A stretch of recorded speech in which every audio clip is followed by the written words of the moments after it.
mama tuh dulu bukain akun sekuritas buat saya. Itu masih ada transaction-nya. Pinjem nama mama ya. Iya.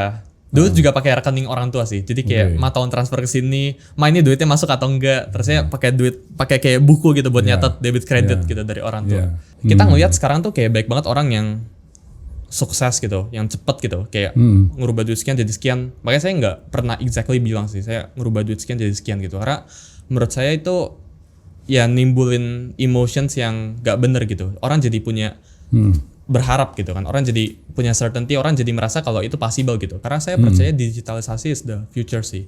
Kita lihat kayak tahun 2000-an internet itu growth-nya gila banget. Apalagi belakangan ini AI itu bakalan take over. Di mana AI ini kan bagian dari dunia digital gitu.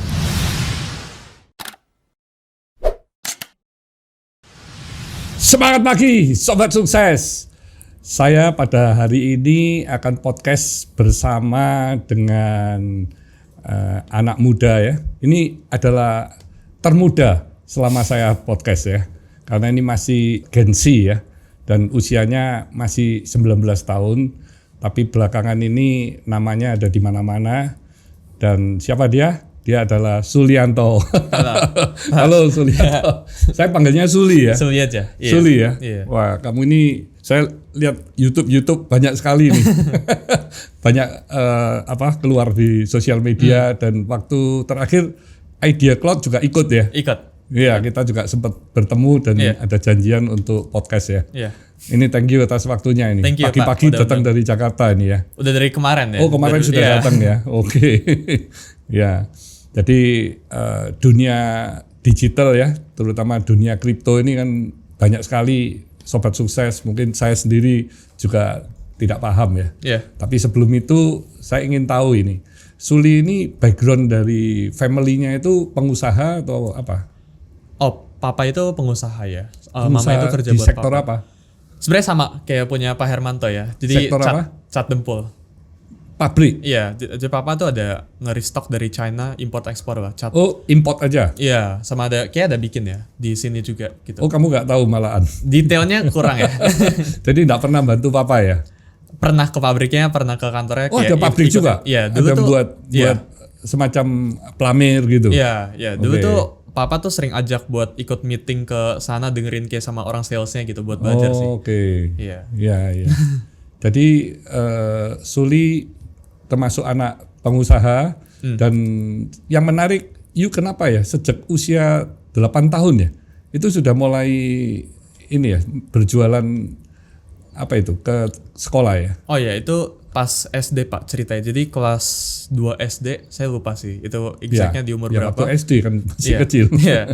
Jadi dulu tuh di sekolah saya itu rame stick es krim gitu Pak. Iya. Jadi stick es krim dari hasil sekolah, karena setiap kali break, setiap kali lagi waktunya buat makan gitu, ada kantin di sekolah saya, dia jualan es krim semua gitu. Dan teman-teman saya itu makan stick es krimnya dipakai buat ditepok-tepok dulu kayak gitu.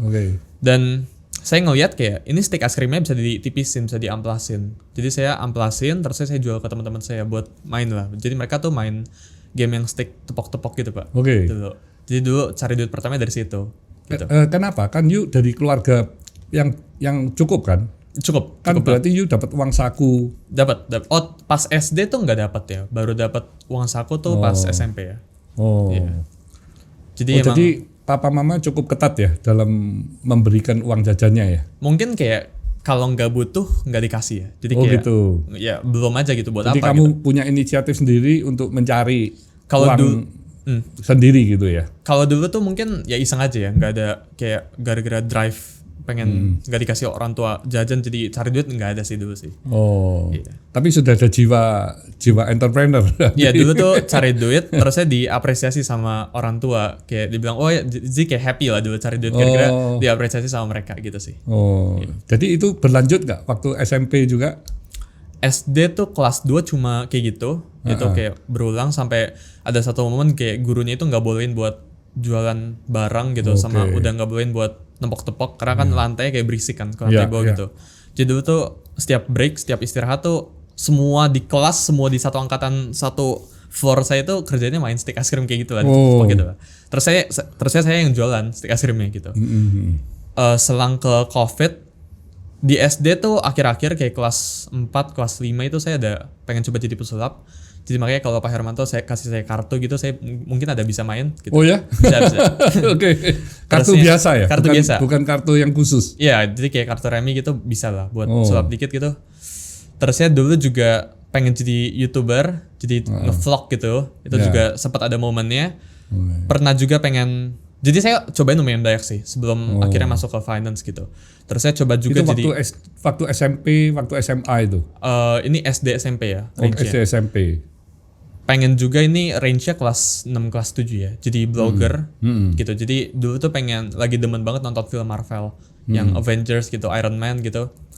Terusnya nulis blog kayak pendapat saya tentang filmnya kayak gimana. Ini kayaknya menurut saya next filmnya bakalan kayak gini arahnya. Jadi kayak ya jadi fan gitu lah, fan base, tulis blog dengan harapan bisa ditaruh iklan dulu. Jadi kepikiran kayak gitu juga buat cari duit. Dulu tuh sulap juga buat aku publikasiin, jadi aku bisa main sulap. Terus saya berharap kayak ada orang yang pengen belajar dulu.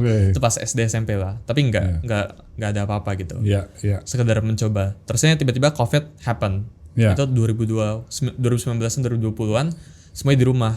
Dan gara-gara itu saya jadi punya waktu buat go something, melakukan apa yang saya suka gitu.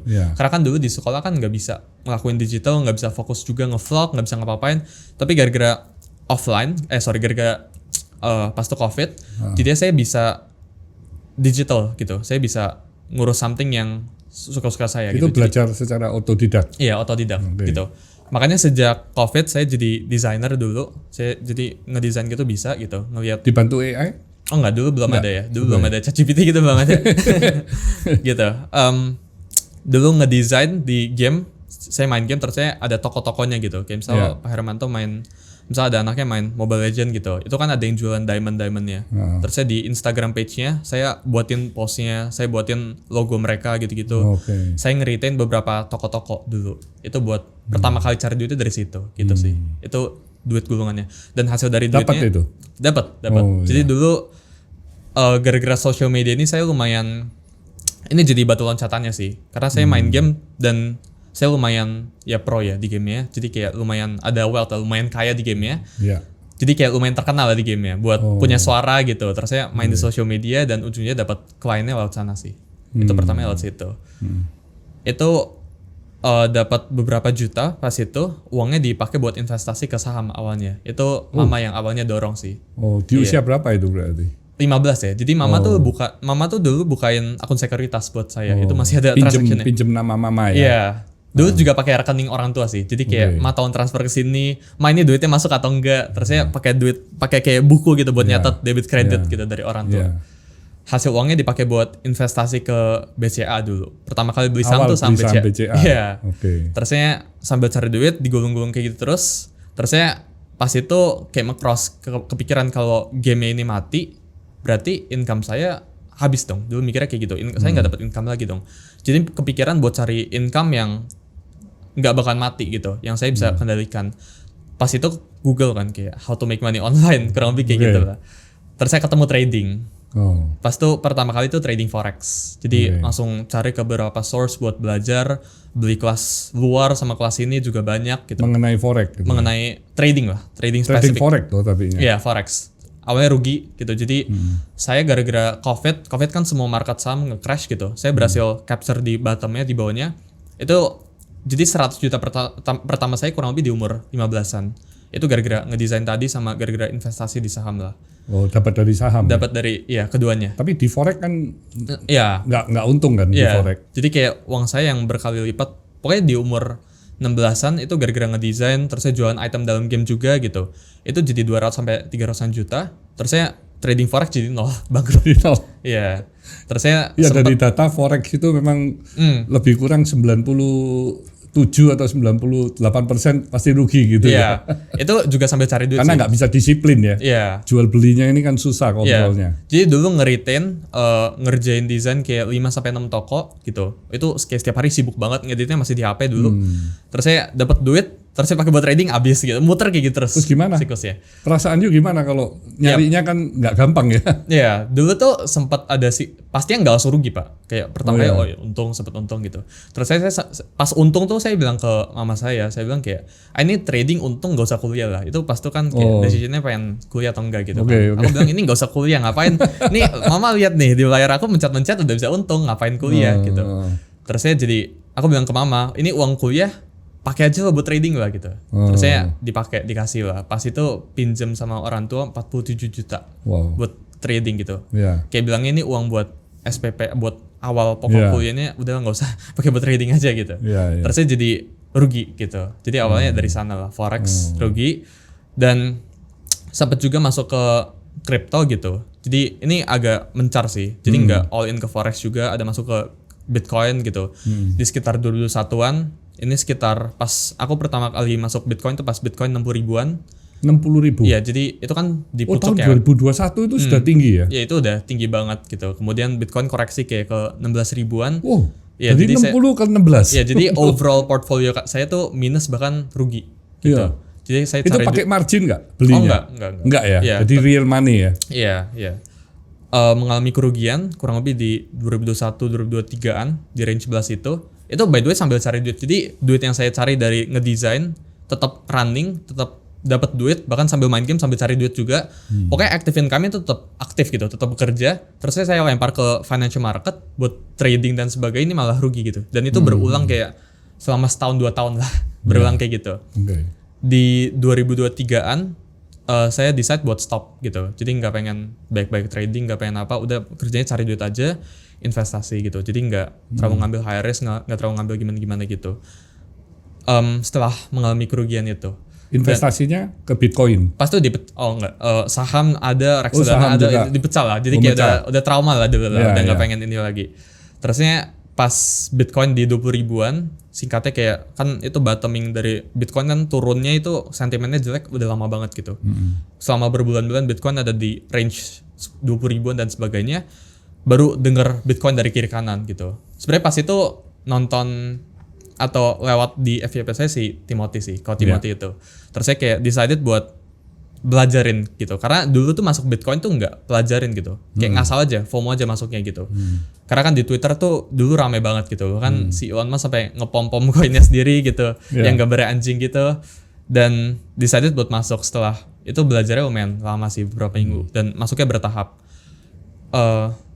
Ujung-ujungnya semua aset saya berada di Bitcoin pada saat itu di 2023an. Dan padahal nggak dapat dividen, nggak dapat apa-apa ya? Nggak ada. Bitcoin ya? Iya, jadi Bitcoin di 25.000, 26 ribuan itu semua aset saya ada di Bitcoin pada saat itu. Dan sambil cari duit, again yang tadi yang active income ini ngedesainin tetap jalan terus-terusan. Pokoknya saya jadi agency lah kurang lebih lah. Ini 5 atau 6 klien toko ini saya yang ngurus semua gitu, nggak ada karyawan, nggak ada tim. Saya tembakin ke investments, ke Bitcoin gitu, dan muter kayak gitu terus sampai ya Bitcoin sekarang gitu. Dan setahun 2 tahun belakang ini baru bergelut di media gitu sih. Jadi sejak 2023 itu ya all in-nya itu ya ke Bitcoin-nya. 2023, iya. Dan berarti sekarang portofolionya sudah bertambahnya luar biasa dong.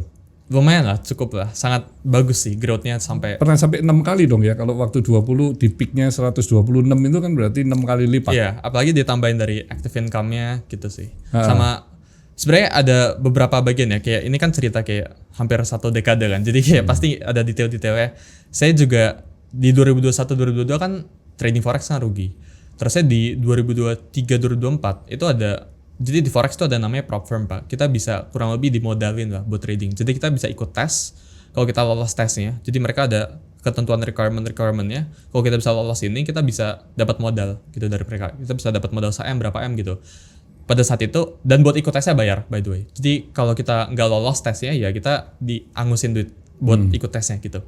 Tapi kalau kita lolos dibalikin duitnya, kita dapat pendanaan gitu. Terusnya di profit share. Pendanaan gitu. Loan berarti.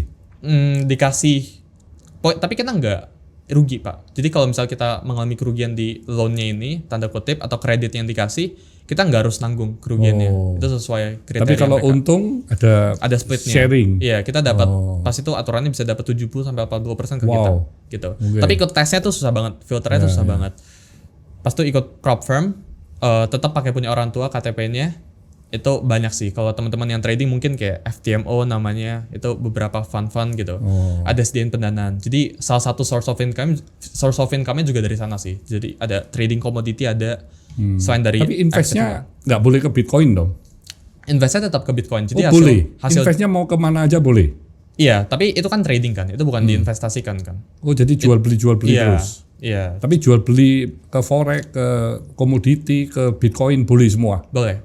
Oh, semuanya bebas ada, ya? bebas iya. Iya. Di situ juga dapat situ nambah jadi lagi. source of income juga. Iya. Oke.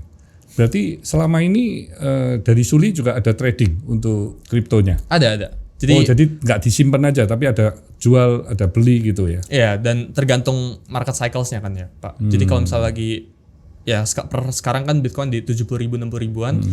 Ini kayak sentimennya lagi jelek, semuanya lagi nggak oke, ini saya nggak begitu masuk ke market sih. Berarti portofolio sekarang antara investment sama cash berapa persen? Cash tuh sekarang bisa 40-50% ya. Sisanya tuh kayak crypto, terus ada real world gitu. Itu juga ada. Tapi kriptonya paling tinggi ya? Kriptonya tetap paling tinggi, iya. Iya. Oke. Iya. Nah ini dari sisi waktu, Suli bisa bagi waktu ini antara sekarang kan sudah kuliah nih ya. Sekarang iya, tapi lagi cuti ya.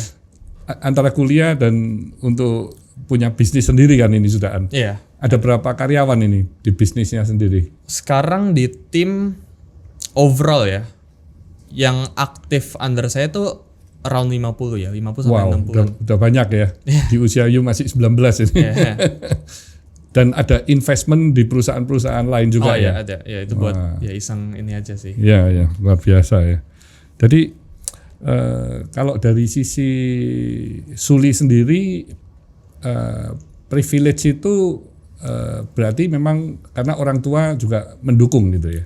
Iya. Mendukung secara dana atau mendukung hanya dukungan support? Kalau dana tuh dana yang kemarin ya, yang saya tadi ituin yang cerita. kamu cari sendiri ya? Iya, dana tuh nggak ada ya, kayak di support berapa ratus juta itu dari orang tua nggak ada. Pengen yang 47 juta itu aja. Dan itu kan saya bilangnya buat kuliah gitu. Jadi saya beneran nggak kuliah sama setahun, itu saya gap year hitungannya. Tapi mungkin yang saya rasa beneran privilege tuh supportive ya orang tua ya. Jadi saya mau ngerjain apapun tuh nggak dihalang-halang gitu. Jadi saya mau explore kripto nggak dibilangin oh jangan gitu, mendingan ini aja gitu. Saya ruang geraknya bebas sih. Itu menurut saya bentuk privilege yang sebenarnya di atas uang sih saya rasa sih. Jadi saya bisa explore kan. Iya. Dan Suli berapa saudara?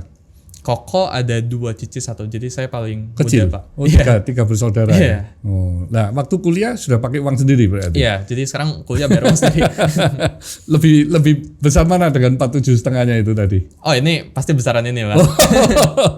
Oh pilih kuliah di mana sekarang? Kuliah di UPH ya. Oh UPH, jadi memang lebih mahal Pak. Lebih mahal. Iya. Tapi ya luar biasa, pasti papa mama juga happy ya kalau Suli sekarang bisa punya kemandirian sendiri ya. Ke depan ini Suli akan tetap fokusnya di dunia digital ini atau punya pikiran ke yang sektor usaha lain nih? Mungkin kalau mayoritas dari 100% waktu saya pastinya tetap di digital ya. Karena saya percaya digitalisasi is the future sih. Kita lihat kayak tahun 2000-an internet itu growth-nya gila banget.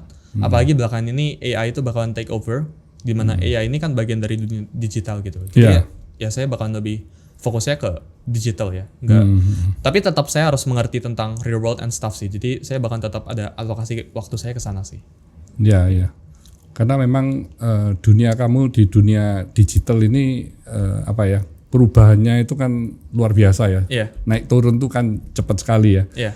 Beda dengan dunia real ya. Kalau seperti saya untuk membuat sebuah usaha itu kan pasti ada visibility study, kita lihat opportunity ke depan bagaimana, terus nanti mesti bebasin lahan, bangun pabrik, beli mesin, rekrut orang, training, besarin brand, itu kan prosesnya panjang sekali ya.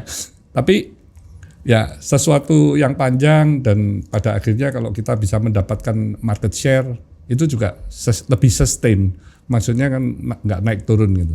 Nah dari Suli sendiri kan ini perbedaan yang sangat mencolok gitu ya. Kalau dunia kamu kan wah ini kayak roller coaster itu bagi saya. Sebenarnya kalau digital, kalau yang kita bikin itu infrastruktur nggak bakalan terlalu volatil sih Pak. Kayak kalau kita ngomongin Facebook, Meta gitu, itu kan bisnis yang sifatnya digital kan, dan semua orang pakai sampai sekarang, itu tidak volatil sih. Berbeda kalau misal kita ngomongin ya kripto, itu pasti volatil banget gitu. Kenapa? Karena marketnya baru gitu, baru volatil belakangan ini, baru diadopsi sama beberapa pihak belakangan ini gitu. Jadi tergantung digital yang mana yang kita lihat sih. Yang saya lihat ya kripto kan, kamu besarnya kan memang dari kripto kan ya. Terutama Bitcoin ini kan yang terbesar ya di dunia kripto ya. Ya, karena menurut saya volatility is what you pay for opportunity sih. Itu emang harganya sih buat dapetin upside yang tinggi banget gitu. Nggak, maksudnya kalau di dunia real ini untuk naik turun segitu tinggi kan memang satu yang menakutkan ya. Itu kan Bitcoin kan asalnya juga dari 126 ya. Tapi hanya berapa bulan sekarang ke 70 ribuan ya. Iya, tapi di satu sisi saya ngelihatnya kayak it's very hard buat kita, let's say kayak di dunia sesuatu yang industri yang masih baru itu opportunity-nya pasti lebih banyak sih Pak, saya lihat ya. Kayak kalau kita ngomong beberapa ratus tahun yang lalu itu ada gold rush kan namanya. Jadi pada saat itu kalau kita emas pun, kita trading emas atau kita investasi emas pun itu sangat-sangat beresiko. Emas kita bisa ditarik dari pemerintah gitu, bisa tiba-tiba di buyback sama pemerintah, bisa dicabut gold standardnya. Itu masih volatil pada saat itu. Tapi baik banget orang yang bisa kaya dari emas. Itu pas gold rush gitu, bisa jual sekopnya, bisa apa gitu. Tapi kalau kita bicarain sekarang, apakah orang bisa kaya dari emas, udah sulit gitu. Udah nggak bisa, upside-nya itu udah nggak setinggi itu. Berbeda sama, ya kalau misal kita di industri yang udah mature, yang udah matang, opportunity-nya nggak bakalan sebaik itu sih saya lihatnya gitu. Kayak kalau kita ngomong real world gitu. Mungkin bisa stabil gitu. Tapi opportunity untuk explosive growth-nya itu udah sedikit gitu sih saya lihat. Glitch-nya itu udah nggak sebaik itu. Kalau emas kan harus ada nambang ya, kan jumlahnya juga terbatas ya. Dan negara-negara sekarang dengan geopolitik yang tidak bisa dipastikan ini kan juga banyak sekali yang sekarang menambah jumlah cadangan devisanya itu dengan emas kan. Salah satunya di negara China ya. Itu yang membuat mungkin harga emas juga naik terus ya, karena diambilin untuk menjadi simpanan mereka. Nah, menurut Suli sendiri dengan adanya geopolitik ini harga kripto ataupun dunia digital ini gimana? Masa ngikuti emas kan tidak ya? Enggak. Tapi kalau kita lihat sejak US-Iran kemarin perang, gold itu malah turun, tapi Bitcoinnya malah mengalami kenaikan sih gara-gara. Tapi nggak banyak juga naiknya ya. Oh lumayan sih ya Pak, dari 60 ribuan naik ke 70 ribuan itu kayak 10%. Waktu turun itu sempat ke 60 ribu. Iya, jadi 126 turun. Sebenarnya yang paling impact sekarang kan oil kan. Itu ada ancaman US dollars nggak bakalan dipakai lagi gara-gara. Jadi sekarang kan US dollar itu backingannya oil kan. Jadi semua negara istilahnya itu petrodollar ya. Semua negara itu kalau pengen transaksi oil itu harus pakai USD gitu. Tapi Iran kan kemarin baru aja ancam harus pakai yen kalau pengen dibuka si Strait of Hormuz itu. Itu pengen ya, maksudnya kayak minyak itu sangat berpengaruh gitu. Gold itu kan sebagai safe haven ya kan di masa-masa sekarang gitu. Crypto juga secara historical juga bisa dinilai sebagai safe havennya sih dari geopolitik events kayak sekarang sih. Suli, kalau di dunia digital terutama kripto ini kan memang bisa membuat orang cepat ya untuk bisa mempunyai kekayaan yang berlipat gitu ya.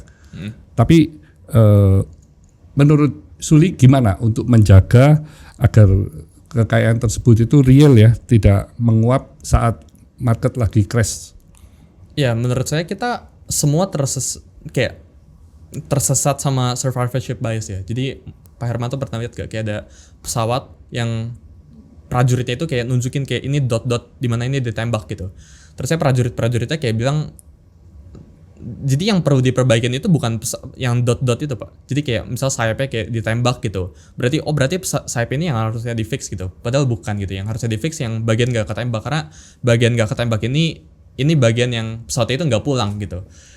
Kita ngeliat sekarang tuh kayak baik banget orang yang sukses gitu, yang cepet gitu, kayak ngerubah duit sekian jadi sekian. Makanya saya nggak pernah exactly bilang sih saya ngerubah duit sekian jadi sekian gitu, karena menurut saya itu ya nimbulin emotions yang nggak bener gitu. Orang jadi punya berharap gitu kan, orang jadi punya certainty, orang jadi merasa kalau itu possible gitu. Kayak kita ngeliat, oh misal di luar si Mark Zuck gitu atau siapa drop out dari kampusnya, dari college-nya gitu, terus saya berhasil buat startup gitu. Tapi kan bukan berarti semua orang yang drop out dari kuliahnya bakalan sukses gitu. Jadi kayak kita sekarang tuh tersesat dalam survivorship bias ya. Menurut saya nggak ada datanya gitu yang nunjukin berapa banyak orang yang masuk ke kripto terus saya berujung rugi gitu. Itu kan actually 99% yang rugi gitu kan. 1%-nya kena blow up gara-gara di Twitter kayak kita ngelihat di social media, kita ngelihat kayak oh ini orang untung gitu. Makanya kayak sekarang tuh nggak gitu ke highlight sih orang-orang yang rugi, karena sedikit kan orang yang rugi pengen nunjukin kan. Jadi dari situ dulu sih ngelihatnya bahwa sebenarnya yang rugi tuh jauh banyak banget gitu, cuma kita nggak lihat aja. Dan buat pertanyaannya Pak Hermanto kayak gimana cara nge-sustain-nya? Actually gini ya, kalau kita lihat ada kan cerita yang ada lottery guy gitu. Jadi ada orang yang awalnya kayak miskin banget gitu, terusnya datang ke 7-Eleven beli lottery, tiba-tiba jadi kaya, 5 tahun kemudian dia balik lagi jadi miskin gitu. Itu kan ada ceritanya. Jadi menurut saya ada yang namanya ini ya, mental money ya, mental capital money ya. Jadi ketika kita udah deserve buat nge-hold suatu uang, baru kita dapetin uang itu gitu. Kalau enggak ya kita cuma bakalan nge-round trip, kita cuma bakalan dapet duit terus saya hilang lagi gitu. Kalau misal saya sekarang dikasih kayak duit kayak Pak Hermanto gitu, dikasih triliunan, mungkin saya nggak sanggup handle-nya, terus saya uangnya bakalan hilang lagi gitu. Tapi kalau saya dengan duit saya sendiri sekarang gitu, dengan test of time, dengan enough time period gitu, terus saya mampu mempertahankan uangnya, berarti saya deserve uang itu sih. Jadi saya mikirnya ya kalau orangnya mampu mempertahankan uang itu, ya mereka artinya deserve buat dapetin uang itu sih, sesimpel itu. Dan ya buat mempertahankannya itu banyak ya. Cuma kan ini masalah emotions doang kan. Jadi kalau orangnya emang nggak bisa atur greed-nya mereka, di balance out ke fear-nya gitu ya, itu mereka bakalan sulit sih buat dapetin dari uang jackpotnya, dipertahanin dari situ sih. Ya memang karena kripto ini kan juga ada ribuan ya macamnya ya. Jutaan ya? Oh jutaan? Iya. Oh jadi selain Bitcoin itu ada jutaan. Iya, jadi Pak Hermanto bisa ke website namanya Pump Fund. Itu setiap detik tuh orang bikin koin, bikin token. Wow, begitu banyak ya? Iya. Tapi yang listing itu mungkin jadi banyak yang ngalamin kerugian juga karena banyak yang volatilnya itu tinggi sekali ya. Jadi selain Bitcoin tuh kita sebutnya alternative coin kan, altcoin gitu. Itu jutaan. Itu jutaan ya. Jadi kita ngomong ini keluar terus ini koinnya, ada yang bikin gitu, dan bikinnya tuh murah sekali Pak. Itu pakai Solana bikinnya, kalau di Pump Fund 0,0 berapa sol gitu. Itu sifatnya kan spekulasi kan kalau gini kan gitu. Waduh. Tapi kita bedain sih biasanya sih Bitcoin itu sebagai store of value-nya. Tapi yang masuk Indonesia secara resmi, oh itu dari Bapepti kayak nggak nyampe 1.000 ya sekarang ya. 1.000 yang di list ya. Sampai 1.000 ya. Kalau jadi tetap ada screening ya. Iya. Jadi saya pertama kali muncul tuh gara-gara diundang sama podcast sama Kosem namanya. Pas itu saya lumayan private orangnya. Oke. Saya dulu jadi the traders di Akademi Kripto namanya, itu private situ, dan dapat source of income dari trading, dan dikenal lah sama beberapa orang aja gitu. Salah satunya Kosem itu pas itu. Dan Kosem itu gara-gara aku pas itu buat IG story, aku dapat $1 juta di umur 18. Itu aku tunjukin kan semua portfolio aku. Oh di punya sosial media. Iya, tapi kan itu masih sepi gitu. Terus saya Kosem ini ajak buat podcast, buat ceritain gitu, cerita kayak gimana sih journey-nya gitu. Baru saat itu decide buat ya udah boleh deh gitu. Itu nggak banyak mikir sih buat mau ngapain gitu, enggak sih. Cuma pengen sharing aja, cuma pengen ya contribute aja sih ya.